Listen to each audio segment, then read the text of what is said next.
하나님 말씀 같이 봅니다. 오늘 우리에게 주신 말씀은 야고보서 4장 11절부터 12절까지 말씀입니다.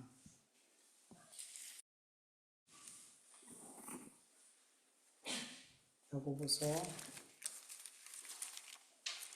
4장 11절부터 12절 말씀, 한 목소리 같이 읽겠습니다. 형제들아, 서로 비방하지 말라. 형제를 비방하는 자나 형제를 판단하는 자는 곧 율법을 비방하고 판단하는 것이라. 내가 만일 율법을 판단하며 율법의 준행자가 아니요 재판관이다. 율법자와 재판관은 오직 한 분이시니 이미 구원하기도 하시며 멸하기도 하시느니라. 너는 누구에게 이웃을 판단하느냐. 아멘. 오늘 본문은 교회 안에서 성도들이 서로 비방하고 판단하는 문제에 대해서 말씀하고 있어요. 야고보서 말씀을 쭉 보면서 초대교회 안에도 참 많은 어려움이 있었구나, 참 많은 문제가 있었구나, 지금이나 그때나 교회 안에는 참 많은 어려움이 있었구나 라는 생각이 들어요. 여러분, 비방하다라는 헬라어 단어의 뜻을 보면 욕하다, 험담하다, 중상하다 등의 의미가 있어요. 주 안에서 형제된 다른 성도들을 욕하고 다른 성도들의 흠이나 과오를 들추고 흉보고 더 나아가서 근거 없는 말로 헐뜯어 막 다른 사람에게 그 형제에게 명예와 그의 자존심과 지위를 무너뜨리려고 하고, 이런 일들이 교회 안에서 일어나는 이유가 뭘까요? 오늘 본문을 근거로 이유를 찾는다면 성도들이 서로 판단하기 때문이라고 말씀하고 있어요. 여러분, 교회 안에서 성도들 사이에서 서로 판단할 수 있을까요? 없을까요? 없나요? 있나요? 네, 있어요. 판단하다라는 헬라어의 단어의 뜻은 구별하다, 결정하다, 판결하다, 선고하다, 정죄하다라는 의미도 있어요. 여러분, 교회 안에서 성도들 사이에 서로 판단하지 말고 무조건 받아주고 인정해주고 수용하고 그래야 되나? 그게 사랑인가요? 고린도전서 5장 1절에서 3절 세 번역 보면 바울이 이렇게 이야기해요. 여러분 가운데 음행이 있다는 소문을 들립니다. 자기 아버지 아내를 데리고 사는 일까지 있다고 하니 그러한 음행은 이방 사람들 가운데서도 볼 수 없는 것입니다. 그런데도 여러분은 교만해져 있습니다. 오히려 여러분은 그러한 현상을 통탄하고 그러한 일을 저지른 자를 여러분 가운데서 제거해야 하지 않았겠습니까? 나로 말하면 비록 몸으로는 떠나 있으나 영으로는 함께 있습니다. 마치 여러분과 함께 있듯이 이러한 일을 저지른 자를 이미 판단하였습니다. 아멘. 여러분, 교회 안에서 성도가 하나님 앞에 죄악된 삶을 살고 있는데 그 죄악에 대해서 성도들이 아무 말도 못하고 쉬쉬하고 침묵하고 있다면 그것은 그 죄를 교회가 인정해주고 수용해주고 받아주고 있다는 거죠. 이건 사랑이 아니죠. 교회는, 성도들은 죄를 분명하게 판단하고 죄를 죄라 분간하고 분별하고 판결하고 선고할 수 있어야 돼요. 교회가 성도들이 죄를 죄로 판단할 수 없다면 교회는 거룩함을 잃어버리게 된단 말이에요. 교회와 성도들은 분명 거룩한 것과 속된 것, 정한 것과 부정한 것, 그리고 의와 죄를 판단하고 구별할 수 있어야 됩니다. 그리고 교회와 성도들이 어떤 성도의 삶 가운데 부정하고 속되고 죄악된 것들이 발견되어질 때 그 성도의 삶이 교회와 다른 성도들에게 악한 영향을 준다고 판단되어졌을 때 교회는 어떻게 해야 될까요? 제거해야 될까요? 무조건 제거하고 쫓아내는 것보다도 더 좋은 생각은 없을까요? 그것도 사랑을 또 품어줘야 되나요? 성경은 뭐라 그러냐면 기회를 주는 거예요. 죄를 지은 그 성도가 그 죄가 죄인 것을 알게 하고 회개할 수 있는 기회를 주는 거예요. 마태복음 18장 15절에서 17절 현대인의 성경으로 보면 형제가 내게 죄를 짓거든 너는 그와 단둘이 만나 잘못을 타일러라. 그가 내 말을 들으면 너는 내 형제를 얻은 것이다. 그러나 듣지 않으면 너는 한두 사람을 더 데리고 가서 두세 증인의 입으로 모든 사실을 증명하라. 그래도 듣지 아니하면 너는 교회에 말하고 교회의 말도 듣지 않으면 믿지 않는 사람이나 죄인처럼 여겨라. 주님은 이렇게 말씀하셨어요. 여러분, 성도가 교회와 성도들에게 악한 영향을 끼칠 때, 그렇게 판단되어졌을 때, 교회와 성도들은 그 사람이 그 죄에서 돌이킬 수 있도록, 회개할 수 있도록 기회를 줘야 돼요. 이게 교회 공동체죠. 그런데 그럼에도 불구하고 끝끝내 그 사람이 자신의 죄를 인정하지 않고 회개하지 않으면 그 사람에게 대해서는 주님은 하나님의 백성으로 여기지 말라. 그리고 바울 같은 경우에는 쫓아내라. 이렇게까지 말씀하고 있어요. 여러분, 이렇게 교회와 성도들은 서로를 무조건 모든 것을 받아주고 인정하고 수용하고 이것이 사랑이고 이게 아니란 말이죠. 교회가 찢어지고 무너지고 당파가 생기고 거룩함을 잃어버리게 하는 그런 죄악들이 교회에서 일어나게 됐을 때 교회는 성도들은 그것을 판단할 수 있어야 돼요. 그리고 회개할 수 있는 기회를 줘야 된단 말이죠. 그럼에도 그 죄를 회개하지 않으면 교회는 단호하게 끊어내야 되는 거죠. 그 사람을 위해서도 그게 필요한 거고요. 교회와 성도들을 위해서 그것이 필요한 거란 말이죠. 이렇게 교회와 성도들은 판단해야 할 일들에 대해서 분명히 판단하고 분별하고 구별하고 그리고 단호하게 결정을 내릴 줄 알아야 돼요. 여러분, 현대 교회의 큰 문제 중에 하나가 바로 이거예요. 교회와 성도들이 판단해야 될 그 죄의 일들에 대해서 판단하지 않아요. 교회 안에서 속되고 부정하고 죄악된 일이 일어날 때 교회가 그리고 더 나아가서 크게는 교단적으로 쉬쉬하고 잠잠하고 그렇게 있더라는 거죠. 이거 뭐냐면 죄를 수용하는 거예요. 그냥 그렇게 놔두면 괜찮다 사람들은 생각한단 말이에요. 목회자가 교회 지도자라고 불리는 사람들이 어떤 잘못된 일을 했는데 성도들이 그걸 쉬쉬하고 잠잠하고 있잖아요. 그러면 그 죄가 목사님과 어떤 교회 지도자들에게만 머무는 게 아니라 그게 교회 안으로 확산이 돼요. 저렇게 해도 되는구나. 그 죄를 져도 양심에 꺼리낌이 없어 한단 말이죠.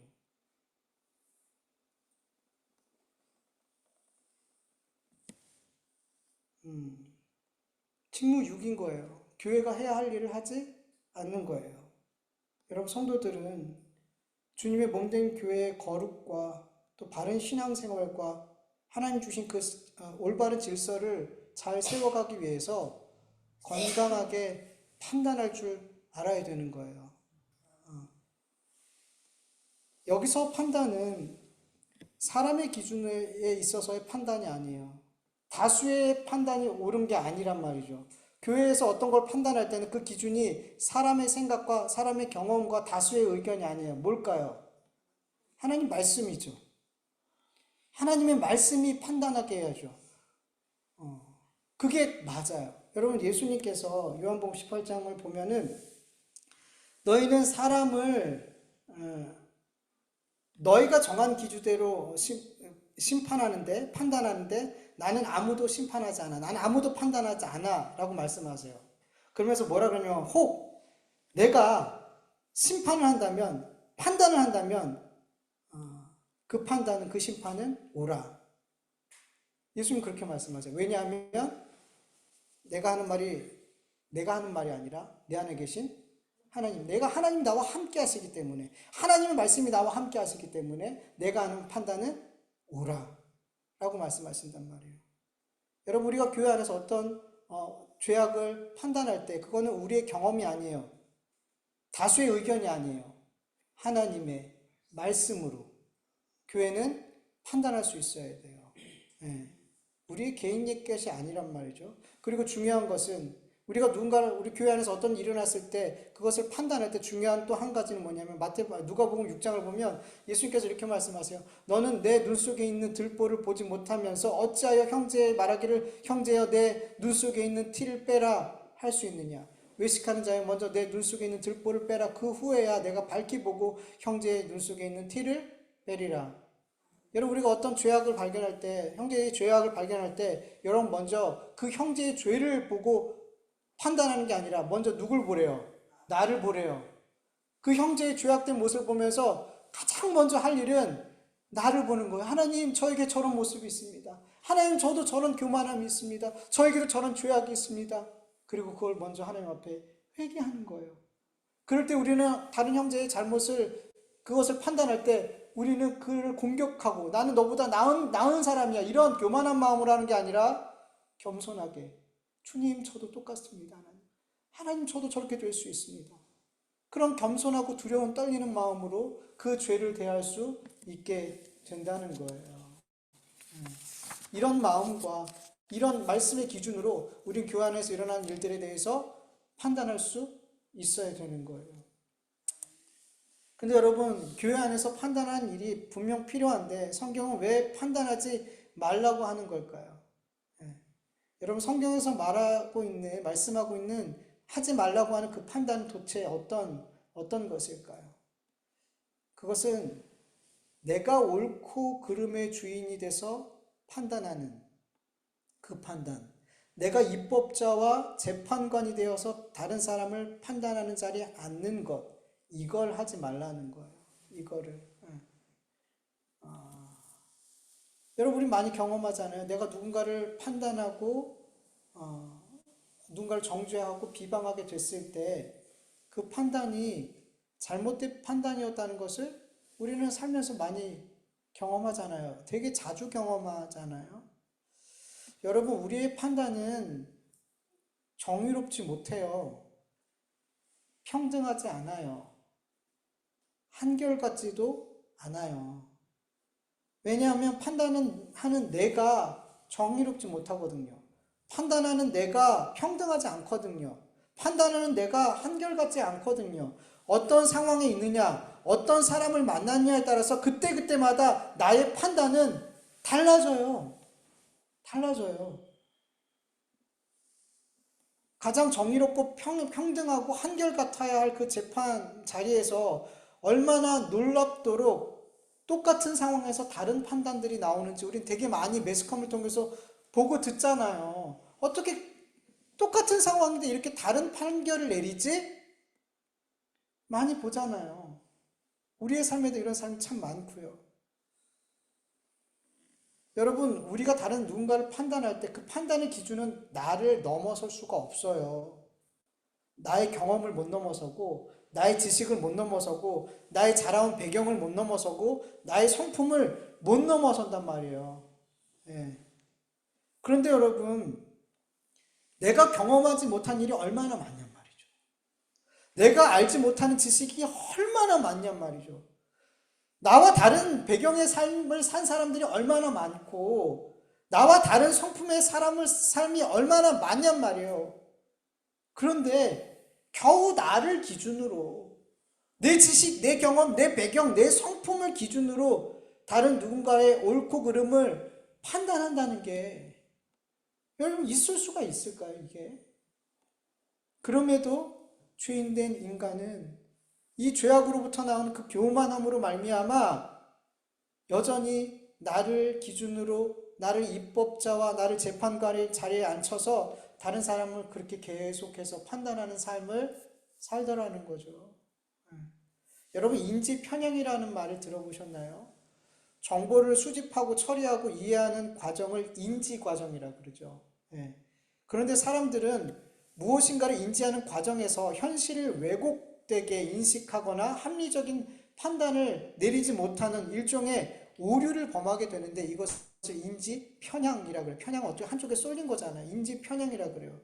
인지 편향은 우리의 삶에서 되게 다양하게 이렇게 나타나는데 예를 들면 우리는 우리 자신의 의견과 일치하는 정보에 더 주의를 기울이고 반대되는 정보는 무시하는 경향이 있대요.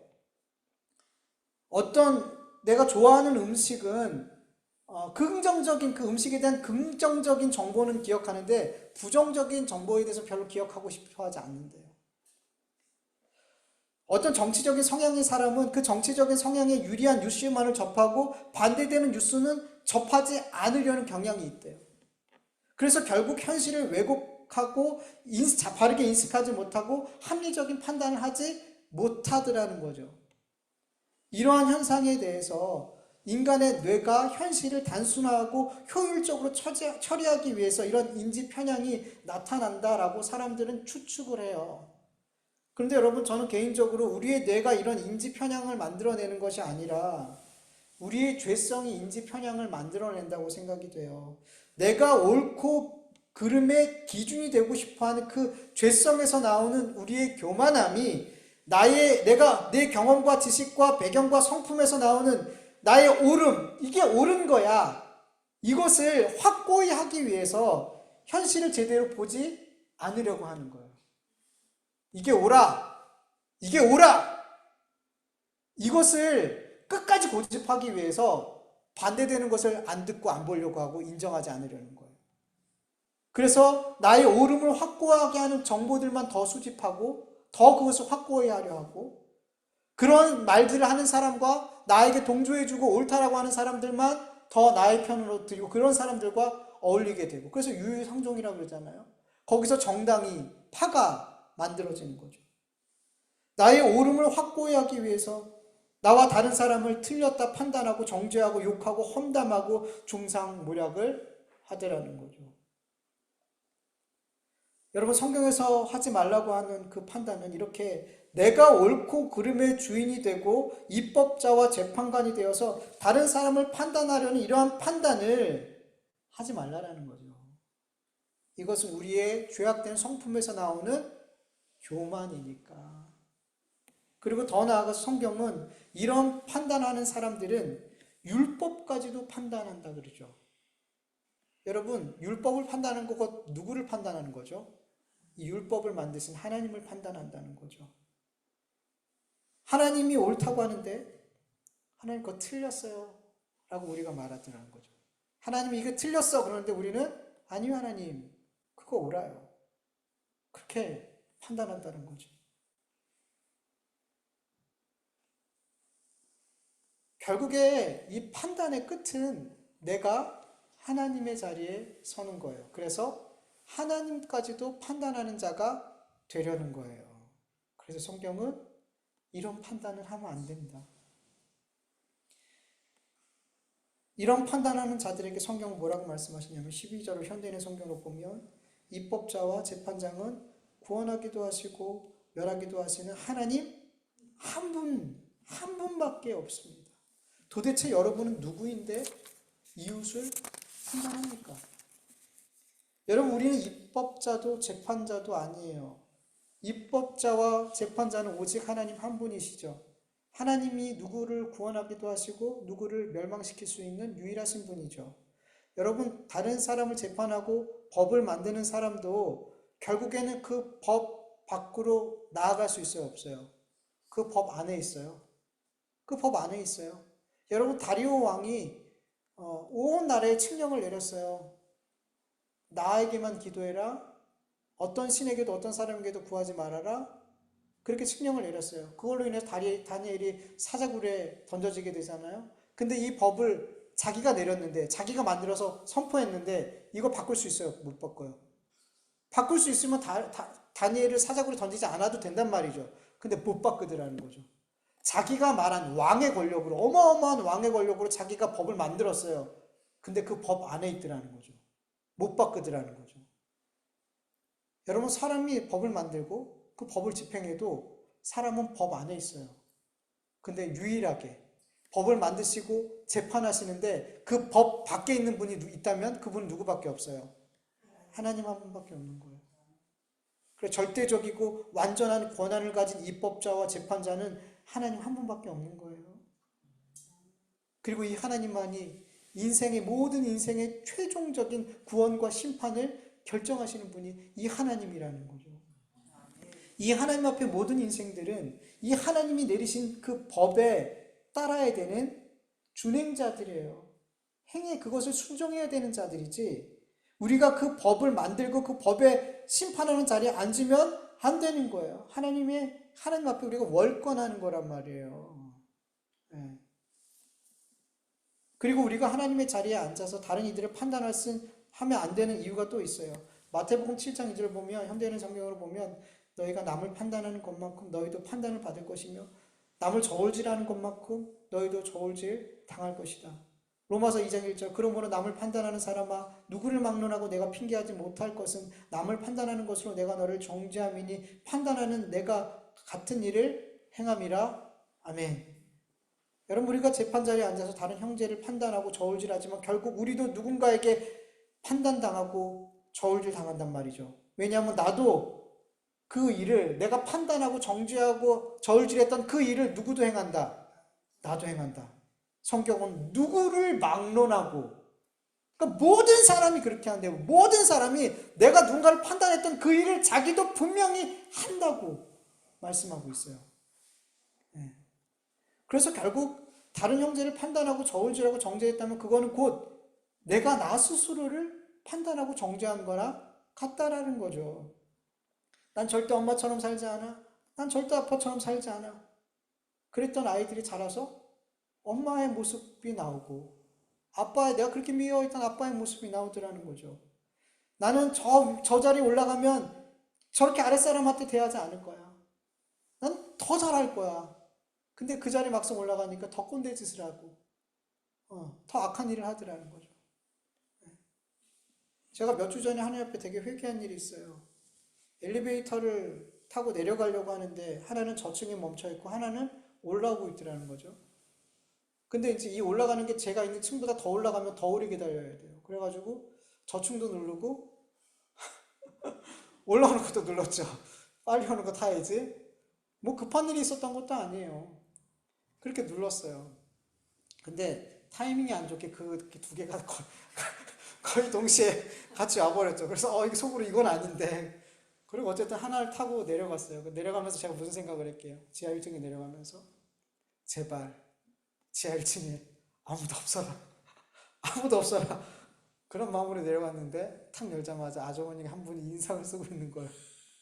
인상을 쓰고 저 되게 민망해서 빨리 내리는데 혼자서 중얼거리더라고요. 두 계단 누르면 어쩌냐고. 그러면서 막 한층만 눌러야지. 그래서 막 근데 너무 또렷하게 들리더라고요. 저 들으라고 한 말이니까. 그래서 계속 제가 지나가는데 계속 가고 있는데 계속 뭐라고 하는 소리가 계속 들리더라고요.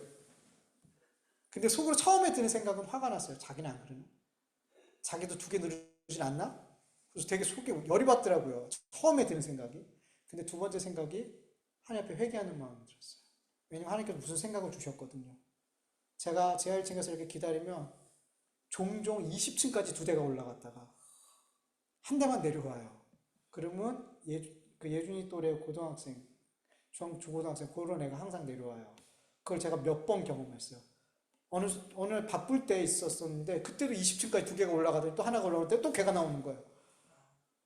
바쁠 땐 너무 화가 나더라고요. 속으로 제가 그 아이를 얘한테 얘기를 해줘야 되나? 너무 버르장머리 없다고 이건 예의가 아니라고 이거 얘기하고 좀 가르쳐줘야 되나? 너무 모르나?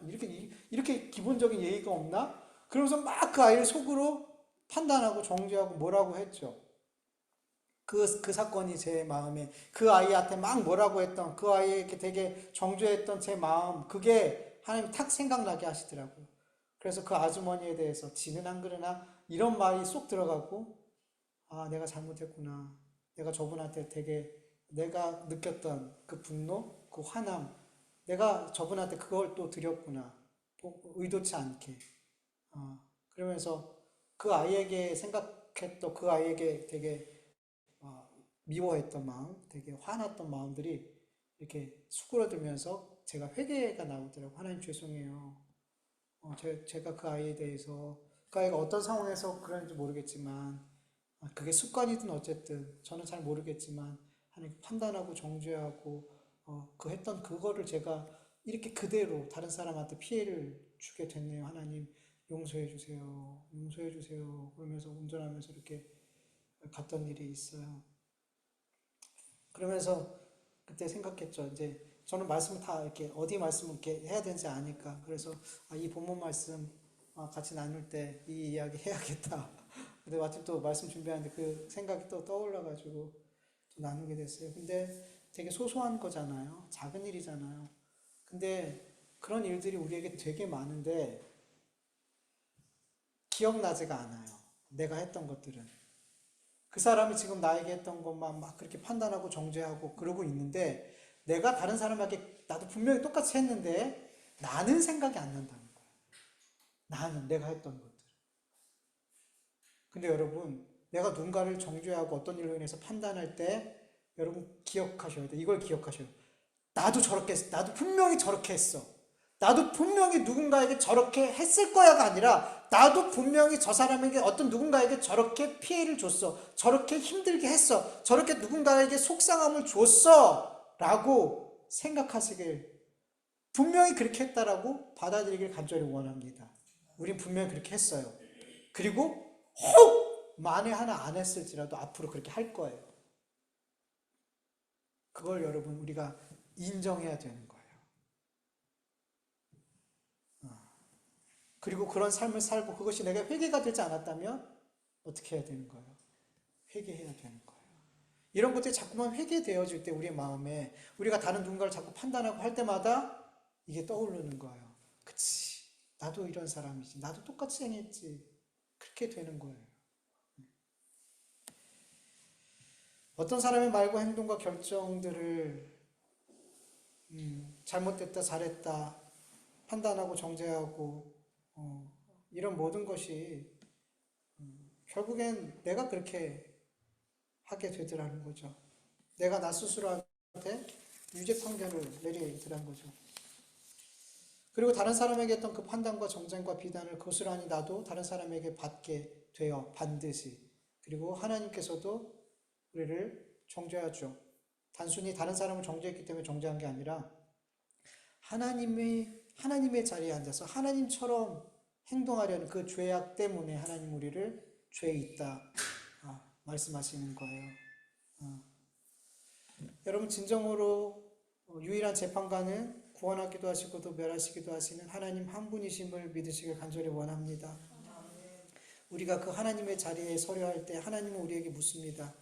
이웃을, 형제를 구원하지도 멸하지도 못하면서 재판관의 자리에 앉아있는 너는 누구냐? 하나님께서 우리에게 이렇게 질문하십니다. 이 질문을 받는 사람들은 도대체 어떤 대답을 해야 될 수 있을까요? 그저 입을 틀어막고 하나님의 심판을 기다릴 수밖에 없는 거예요, 여러분. 두려운 일인 거죠, 여러분. 여러분, 우리가 다른 사람을 판단하고 정죄하고 비판하고 재판관의 자리에서 내려오려면 어떻게 해야 되나요? 여러 가지 말씀 나눌 수 있지만 마태복음 7장 2절 말씀처럼 우린 다른 이들을 헤아릴 줄 알아야 돼요. 너희가 비판하는 그 비판으로 너희가 비판을 받을 것이요 너희가 헤아리는 그 헤아림으로 너희가 헤아림을 받을 것입니다. 여러분 우리가 다른 사람의 말과 행동과 선택을 보면서 너무 쉽게 판단하고 정죄해요. 나의 경험, 나의 지식과 배경과 성품으로 아무렇지도 않게 다른 사람을 그렇게 판단하고 정죄하고 비방해요. 예. 여러분 우리가 이렇게 하는 이유 중에 또 중요한 이유 중 하나가 뭐냐면 그 사람의 겉으로 드러나는 말과 행동만을 보기 때문이에요. 그의 겉으로 드러나는 선택만 보기 때문이에요. 그 사람이 왜 그런 말을 했는지, 왜 그렇게 행동했는지, 왜 그런 선택을 할 수밖에 없었는지 전혀 헤아릴 생각을 하지 않아요. 그의 상황을 이해해 보려고 애쓰지도 않아요. 단순히 그냥 그 사람의 말과 행동과 선택이라는 그 결과만 보고 모든 걸 판단하려고 하더라는 거죠. 여러분, 사람들은 종종 말 못할 사정이 있어. 이런 말을 하잖아요. 우리도 그렇지 않아요? 우리가 다 말할 수 없잖아요. 말 못할 사정이 우리에게 있잖아요. 다 설명할 수 없는, 드러낼 수 없는. 말 못할 사정이 있어서 그런 말과 행동과 결정을 내렸어요. 그런데 사람들은 그 말 못할 사정엔 별로 관심이 없고 그냥 겉으로 드러난 그 결과에만 관심을 갖죠. 그러나 여러분 우리 그리스도인들은 겉으로 드러난 그 결과보다 그 결과가 나올 수밖에 없었던 그 사람의 삶의 어떤 숨겨져 있는, 감춰져 있는 과정을 좀 들여다보려는 노력들이 있어야 될 줄 믿습니다. 우린 분명 다른 사람의 생각과 마음과 상황과 형편과 그 말 못할 사정을 다 이해할 수 없을 거고 헤아릴 수도 없죠. 내가 아무리 그 사람을 이해하고 헤아리려고 해도 그 사람은 왜 그런 말과 그런 결정들을 했는지 잘 모를 수 있어요. 모르는 경우가 더 많겠죠. 근데 그래도 괜찮아요. 괜찮더라고요. 하나님께서 보시는 거는 내가 그 사람의 마음을 얼마나 정확하게 잘 헤아렸냐, 그 형편과 처지를 잘 바르게 이해했냐, 그게 아니에요. 그 시도를 했냐는 거죠. 네가 다른 형제들의 그 여러 가지 말과 행동과 형편, 그 사람의 선택을 보면서 그 사람이 분명히 잘못한 것 같은데, 잘못 말하고 잘못 결정하고 잘못 행동한 것 같은데, 그 사람이 그렇게 왜 했는지를 정말 들여다보고, 그 사람의 그 결과들을, 그렇게밖에 할 수밖에 없었던 그것에 대해서 정말 이해해 보려고 노력했냐. 하나님은 그걸 보신단 말이에요. 그 애씀과 그걸 보신단 말이에요. 그 행위 자체가 하나님 왜 기쁘게 받으시냐면 그 행위 자체가 우리가 재판 자리에 안 앉으려고 애쓰는 모습이거든요. 내가 재판관이 되려고 그렇게 하지 않으려는 그 애씀이 어디서 나오냐면 누군가를 헤아려 주려고 하는 거기서 나온단 말이에요. 여러분, 우리는 분명 누군가의 말 못할 사정을 다 알 수도 없고 헤아려 줄 수 없어요. 그 사람의 마음과 생각과 형편을 다 이해할 수 없어요. 그러나 결과가 아닌 과정을 들여다보려는 그 노력과 그 시도는 우리를 판단하는 자가 아니라 헤아리는 자가 되게 하고 정죄하고 비난하고 비방하는 자가 아니라 위에서 기도해 주는 사람이 되게 만들어 줍니다. 그렇게 재판관이 아닌 헤아리는 자, 정죄하는 자가 아닌 기도하는 자가 될 때 우리 역시 하나님의 헤아림을 받는 자가 됩니다. 예. 여러분, 하나님은 그렇게 하나님의 자리에 앉지 않으려고 애쓰는 삶을 사는 그 겸손한 자들에게 은혜를 베풀어 주심을 믿으시길 축원합니다. 야고보서 4장 6절에 보면 그러나 더 큰 은혜를 주시나니 그러므로 이르렀을 때 하나님이 교만한 자를 물리치시고 겸손한 자에게 은혜를 주신다 하였느니라. 아멘. 그리고 여러분, 이렇게 헤아리려는 자들이 여러분 믿음에 있어서 성품에 있어서도 마찬가지지만 성숙한 그리스도인임을 믿으시길 원합니다. 로마서 14장 1절 보면 믿음이 연약한 자를 너희가 받되 그의 의견을 비판하지 말라 라고 말씀하고 있어요. 여러분, 교회 안에서는 믿음이 연약한 자가 있고 성숙한 자가 있어요. 여러분, 우리가 자꾸만 성숙해야 되는 건 여러분, 성숙한 자가 있어야 믿음이 연약한 자가 계속해서 성숙함으로 자라갈 수 있어요. 다 연약한 자들만 모였으면 그 교회는 성숙과 성장하기가 참 어려워요. 그런데 그 교회 안에 믿음이 연약한 자를 그의 의견과 그의 생각을 비판과 정죄와 그거 아니야 라고 가르치려는 사람들이 많은 게 아니라 그것을 헤아려주고 받아주려고 하는 사람들이 많을수록, 그런 성숙한 그리스도인들이 많을수록 그 교회는 계속 성숙해가요. 믿음이 연약한 자들이 와서 성숙해가고 그가 또 다른 연약한 자를 또 성숙하게 만들, 이런 선순환이 계속 교회 안에서 일어난단 말이죠. 예. 여러분, 우리가 믿음이 연약한 자의 의견을 비판하지 말고 그를 받아들여야 될 이유는 로마서 14장 3절을 보면 하나님께서 그 사람을 받아들이셨기 때문이라고 그래요. 하나님이 그 사람을 받아들이셨는데, 그 사람을 이해하는데 왜 네가 못 받아들이고 네가 왜 이해 안 하려고 그래? 어떤 종이 넘어지거나 일어나는 거 그 주인이 알아서 하는 건데 왜 네가 간섭이야? 그렇게 말씀하더라는 거죠, 성경은. 주인이 일으켜 그 종을. 하나님이 하신다는 거잖아요. 근데 왜 네가 그렇게 하나님도 그렇게 하지 않는 걸 네가 왜 그렇게? 라고 말씀한단 말이에요. 여러분, 우리가 자꾸 헤아리는 그리스도인들 되길 간절히 원합니다. 자꾸만 내가 성숙하려는 믿음으로 하나님 저 정말 성숙하길 원해. 이런 분명한 목적을 갖고 신앙생활을 했으면 좋겠어요. 그럴 때 여러분 믿음이 연약한 자를 우리를 통해서 하나님께서 그를 세워 가신단 말이죠. 네. 저와 여러분이 계속해서 믿음에 있어서 성숙하게 간절히 원합니다. 헤아리는 자가 되길 원합니다. 교회에서뿐만 아니에요, 여러분.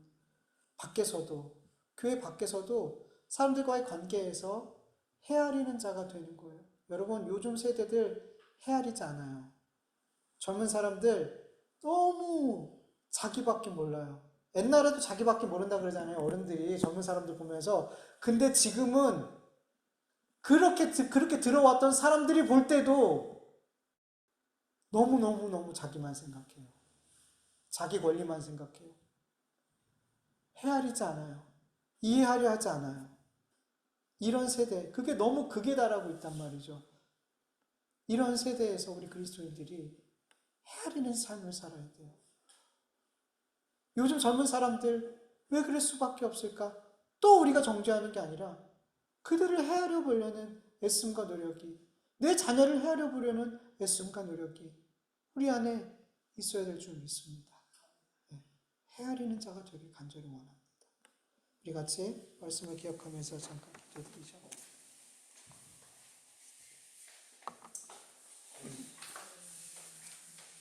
하나님 아버지 감사합니다. 우리의 예배를 받아주시옵소서. 우리의 찬송을 받아주시옵소서. 아버지 하나님, 우리의 연약한 삶, 이 말씀이 주옵소서. 아버지 하나님 말씀으로 아버지 강하고 담대하게 믿음의 길을 걸어가게 하여 주시옵소서. 아버지 하나님, 우리가 하나님 말씀을 배워가고 하는 것을 주님의 말씀에 아버지 하나님 동행하는 삶을 살게 하여 주시옵소서. 특별히 오늘 하나님, 우리가 비판하고 형제를 비방하는 아버지 하나님 그 하나님의 자리에 서서 아버지 교회를 어렵게 하는 그런 사람이 되지 않게 해주옵소서. 아버지 정말 우리가 아버지 하나님 정말 형제를 이해하고 헤아릴 수 있게 간절히 원합니다. 아버지 하나님 두렵고 떨림으로 아버지 교회 안에서 일어나는 죄악된 것들을 말씀으로 분별할 수 있게 하여 주시옵소서. 아버지 하나님 정말 바른 판단과 분별을 할 수 있게 하여 주시옵소서. 그리고 우리 안에 정말 아버지 내 눈에 증거가 있음을 먼저 인정할 수 있는 겸손함이 있게 하여 주시옵소서. 아버지 경선한 자에게 하나님 은혜를 베풀어 주십니다. 우리 성도들이 저와 성도들이 주님 앞에 더욱 겸손할 수 있게 하여 주시옵소서. 아버지 헤아리는 자가 되게 하여 주시옵소서. 주여 도와주시옵소서. 아버지 도와주시옵소서. 우리의 성품과는 반대되는 삶을 아버지는 살아가고 우린 정죄하고 싶고 판단하고 싶지만 아버지 주님은 헤아리라고 합니다. 우리는 미워하고 용서하고 싶지 않지만 주님은 용서를 하십니다. 하나님, 우리의 삶과 우리의 성품과 아버지 반대되는 삶을 살아가는 우리의 힘으로 할 수 없습니다. 주의 말씀을 우리의 힘으로 지킬 수 없습니다. 주님 도와주시옵소서. 우리 안에 주의 말씀을 순종하려는 애씀과 힘쓰며 나오게 하여 주시옵소서. 결국에는 주의 말씀을 순종할 수 있는 은혜를 우리에게 베풀어 주시옵소서. 주여 불쌍히 여겨 주시옵소서. 감사하며 예수님의 이름으로 기도합니다. 하나님 감사합니다. 오늘도 우리의 찬송과 우리의 기도와 우리의 예배를 받아주셔서 감사드립니다. 하나님, 우리 한 주간의 삶 얼마나 연약하고 부끄러움이 많은지 모릅니다. 우리의 육신이 우리의 삶을 지배하고 우리의 육신의 생각을 따라서 우리가 결정하면서 또 한 주간을 살아왔던 아버지 우리의 죄악된 모습을 주님 아십니다.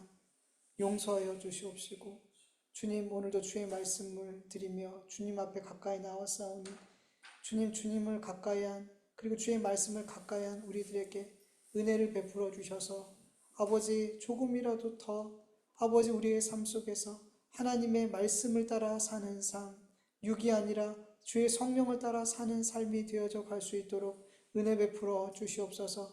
계속해서 젖만 먹는 어린아이 같은 신앙에 머무르지 않고 단단한 것을 먹을 수 있는 성숙한 신앙이 되어지게 하여 주시옵소서.